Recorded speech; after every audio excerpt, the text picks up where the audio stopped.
Hello viewers, আজকে নিয়ে চলে এসেছি একটা নতুন ভিডিও নিয়ে। আজকে আপনারা দেখবেন যে ব্রাউন ব্রেড রেসিপি আপনার ঘরে কিভাবে বানাতে পারবেন।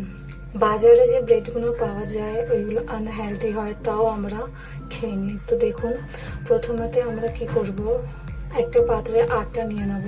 আটার মধ্যে গুঁড়ো দুধ, নুন, চিনি আর ইস্ট পাউডার দিয়ে ভালোভাবে মিক্স করে নেব।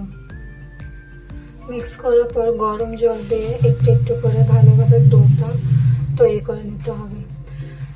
মাখার মধ্যে আমরা সামান্য একটু তেল দিয়ে দেবো, তার মধ্যে একটু ঘি দিয়ে আধা ঘন্টার জন্য সাইডে একটা রেখে দেবো।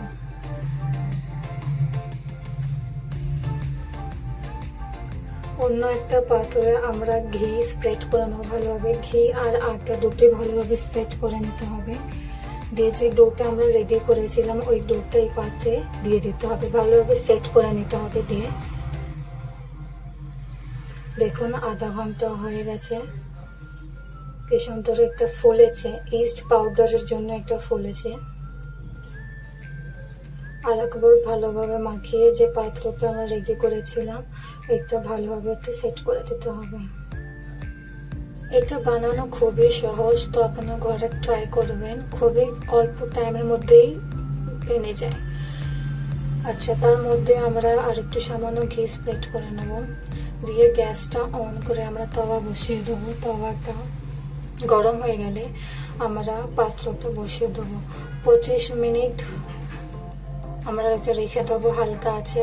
আর তারপরে আমাদের ব্রেড রেডি হয়ে গেছে। দেখুন ভালোভাবে একটা টুথপিক নিয়ে আমরা দেখে নেব যে রেডি হয়েছে কি হয়নি। দেখুন টুথপিকে কিছু লাগেনি, তার মানে আমাদের ব্রেড পুরো ভালোভাবেই তৈরি হয়ে গেছে।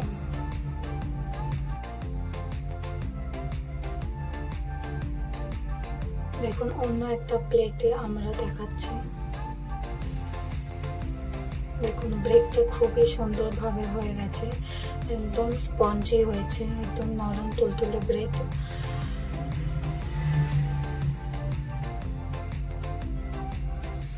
এবার আমরা আপনাদেরকে কেটে দেখাচ্ছি পিস পিস করে। দেখুন খুবই সুন্দর হয়েছে, একদম নরম, পুরো বাজারের থেকেও ভালো ব্রেড আপনারা ঘরে ট্রাই করতে পারবেন। নিশ্চয়ই ট্রাই করবেন এই ব্রেডের রেসিপিটা। যদি ভিডিওটা ভালো লেগে থাকে চ্যানেলটা সাবস্ক্রাইব করে নিজের ফ্রেন্ডস ফ্যামিলিদের সাথে শেয়ার করে দিন। Thank you so much.